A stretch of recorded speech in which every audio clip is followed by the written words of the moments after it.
How's it going, guys? How you doing? How are you? Thanks for having us. Hey, no problem. You guys are rocking. What I'm hearing of the guitar tones and like the sound quality, yeah, it's worth an interview. Nice, thank you, man. You like guitar? Yeah, I do. Rock and roll, we love it. Yeah, rock and roll. I mean, just the name of the band, Harm and Ease. That's a pretty cool name just to start with. Yeah, I mean, I came up with it. Christ, must have been like 12 years ago now. We started the band like a long time ago, but yeah, I came up with the name. I kept saying the word harmonies like over and over again. I'm like, wait, that kind of sounds like three words. And then sure enough, it's like the harm and the ease, they're opposites. Yeah. But you know, together it's the good and bad in life. It's the bad stories, the good experiences, whatever. But like you can't have a crazy story without both those parts, you know? And that comes across in our music. You know, there's a lot of themes of everything, you know, the pain and the sorrow, but also the love and the joy, the friendship, the connectiveness. You know, it's a good play on words, but it does really represent what we go through, and I think a lot of people go through. Yeah. So we got Rylan Whalen and John Goodblood. Goodblood. Thank you. Yes. Name. It is cool. Yeah. So it's like you guys are rocking out with a new EP coming out. Like it came out last week, I think. Mm-hmm. And how is that? Yeah, it's been great. I mean, it's like our first major like North American release, Camino Loco, right? This EP. And you know, like last year, our song "Cut Me Loose" that came off of it, like had this kind of boom that happened on TikTok. And following that, like Spotify followed, and then radio followed, and ended up being on the top 10 on the Billboard rock charts, right? So that was like a big step, like for the band, you know. It's like, who would have thunk, right? That. And they were playing it on like Sportsnet, mm-hmm. this big, you probably know Sportsnet. They like picked up the song and they were playing it before the Stanley Cup playoffs and stuff. It was pretty cool. And they're playing it like in the arenas and everything like that. So yeah, it's pretty wild how far the song has kind of gotten. Yeah, and the album in general is just getting a lot of love. So we're very happy, we're very thankful about it. So it's like it just takes one, you know, song, you know, and TikTok to start getting things moving. Ain't that funny how, you know, 10 years ago it wasn't like that, and now the game all changed? Yeah, and 10 years from now it'll be something else, you know. It's a whole beast. I mean, but it's nice, you know. TikTok, you can engage with your audience, you can talk to, you know, to people directly. They can watch you on your live streams and stuff. It's good for communication and getting in touch with your audience, like real close and personal with your audience. Definitely, it's been a good asset to us. But yeah, it's not, you know, it's not as easy as just posting a video and it blows up. It's like, you know, there's a bit of luck and a little bit of organizing and planning to do these things. So, you know, you never know what's going to blow up, essentially. Sometimes you got to work harder at outside being a musician than being the musician, you know, in figuring stuff out. Yeah, there's a lot more to it in today's age. It's not just as straightforward as going to a show and then going to the studio and writing music and then I don't know. Yeah, there's a lot more that goes to it now. There's a lot of social media aspects, and the game's just changed. You know, it's just technology. And you guys have a cool video, "Cut Me Loose." I mean, it's like a mini movie. Now, whose idea was it, you know, to go in that direction instead of just making, you know, just regular rock video? Because it does match the imagery, you know, it's good. Mm-hmm. Yeah, that was an interesting video to make. We made that at the El Macambo, which is, you know, this legendary venue that's been around forever, and they let us use their space. And the director was this guy named Paul Maxwell, who's very talented, and he brought in like a whole bunch of people to work on it with a bunch of, you know, props and whatnot. And the guy starring is Miles Ehrlich, who's actually in Steven Spielberg's last movie, West Side Story. So it was definitely like, it was like you said, like a movie. But now, actually we have a new music video coming out tonight for our song Steady Roll, which is like the new single from Camino Loco. And that's a video that we kind of basically directed. Yeah, we produced that people, with our own budget and our own little team. And I think, you know, that the Cut Me Loose video, there was a lot of production that went into that. There was a lot of actors. There was a lot of like set props and crazy things like that. And this new music video we did was a bit more hands-on and mostly featured us and like kind of how we want to be portrayed in our own image and that kind of thing. So, but it's super cool. It's a really good video. Cool, yeah, really stoked about it. It's like that. The imagery is so important today, and you know the good quality music videos and all the efforts put into it. You know, do you guys enjoy doing all that stuff? You know, because it is hard work. I'm sure you do enjoy it, though. Yeah, it's a good question. I mean, a lot of people say that sometimes when they talk to us, like they say that we have the visual thing in mind, that like we look like a band or that we're matching the look and that it's appropriate and that our aesthetic works in that regard. And I think I keep asking myself, why is it that we like have that? Like, because we don't like think about it that much to how we look, you know, or how we present ourselves, but we just know that we have to look like something, right? And I think it comes back to our days like in Argentina when we were street musicians and stuff like that, in which it was like, okay, how do I get the attention of these people? How do I stand out in the crowd? And now we just kind of do it seamlessly, naturally, right? We're all very like different, unique people too. And I think we all have like our own characteristics and that comes out across, you know. But yeah, it's I don't know. I enjoy doing these things like music videos and filming content and stuff. And it gets, you know, it's like any sort of work. You get a bit tired and sometimes it gets a little dull, but you know, I'm just happy to be able to hang out with my best friends like all day and write music. I mean, and then play for people and they get a good experience out of it. And we get a good experience. It's, you know, I can't really complain. It's a pretty cool life we're living. And like, how's the music industry right now doing in Toronto area? I mean, is it like opening up and there's shows every minute now?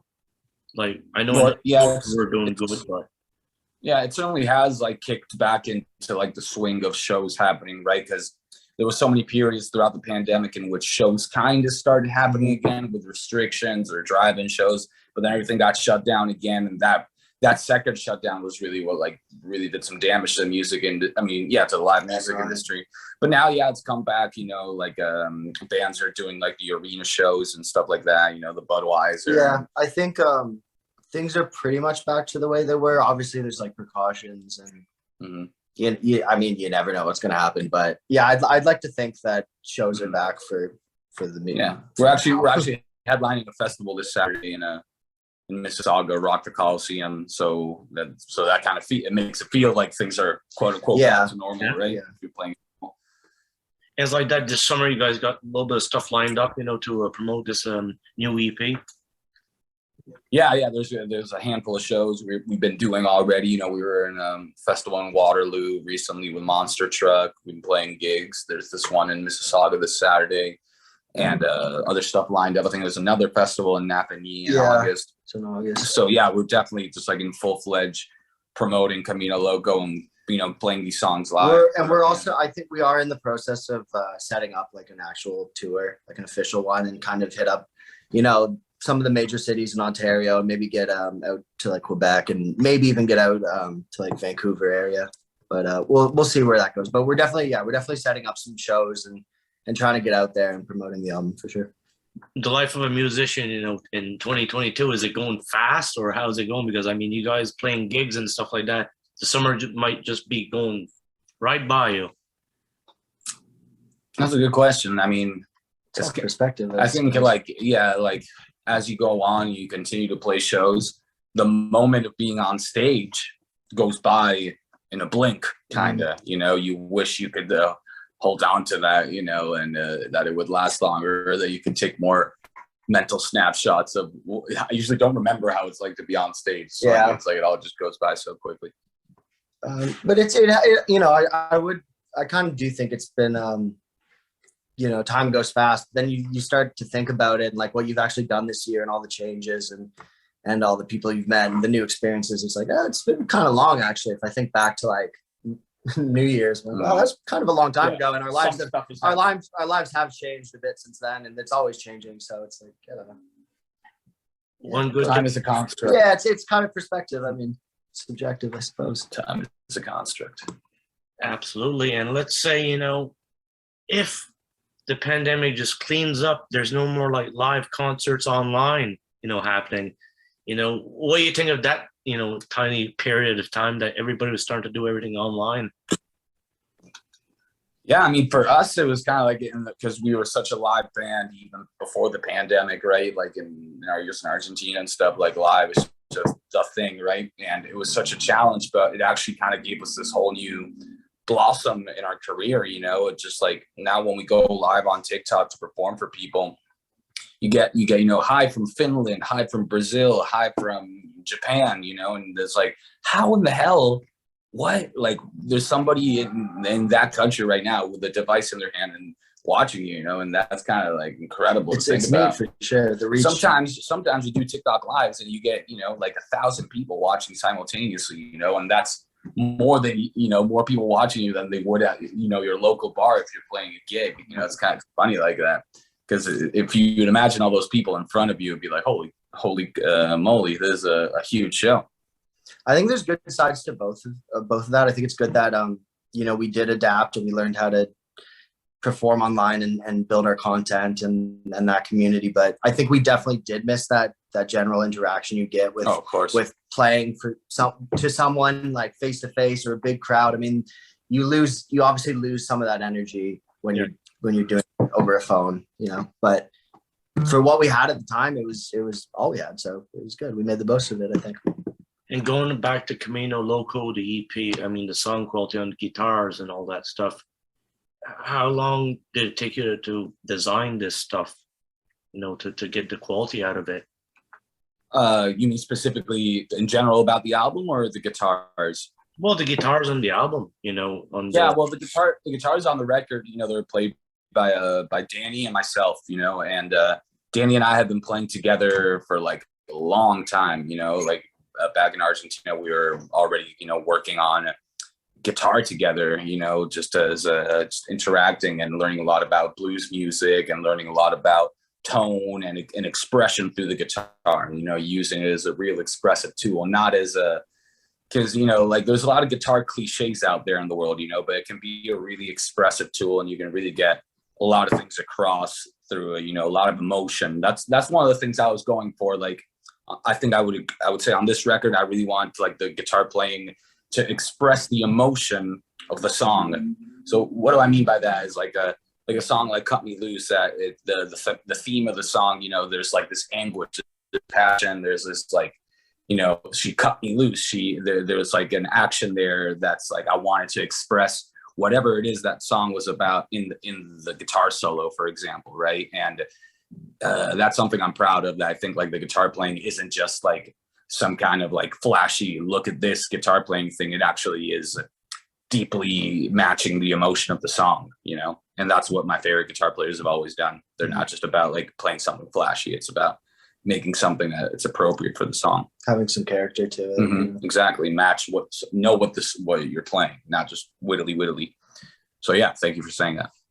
Oh, no problem. And another thing too is just the pure sound quality of it. I mean, if you listen to it with a headset, you're getting some pretty good 2022 quality, I guess I should say. I'm exactly. Not sure, because it's like all there. I mean, exactly. Well, that's one of the main things about harmonies, like in this chapter, and what Camino Loco is trying to like accomplish, as a sound, is that it's a sound that's deeply, rooted in the great rock and roll and blues and stuff like that. But it's appropriate for today's time sonically, that it's not a nostalgia act. It's not, like there's other bands out there that they kind of sound way too much like, Zeppelin, or they sound too much. Yeah. Or they go like, they sound like a certain era of a certain band and something. And we're we love like rock and roll and stuff like that, but we really want to make it music for today's time and for today's people. That's fair. It certainly shows it, when you listen to it, and with a big sound system, I guess you get the full vibe of what's going on. And that's what we're missing a lot in today's music sometimes. But yeah, it's very good for what you guys are representing. I mean, it got my ear. Like, thank you. Yeah, I think we'll check it out like twice here. Maybe 3 times. It's good. Love it. No, thank you. Oh man, I appreciate it. Thank you. I'm glad you like it. Yeah, there was some great people who worked on mixes and engineering on this record. That we can thank them for how good it sounds on your sound system. There was a lot of collaboration, a lot of very talented people who worked on the album with us. So Well, just like that, keep up the great work on what you guys are accomplishing, because I think it's gonna go there, and just need to play some gigs and get the things going. Nice, good suggestion. I agree. Yeah. All right. Well, thank you very much. Thank I you. appreciate it, man. It's Good been a interview. pleasure. Thank All you. right. Good night. Cheers.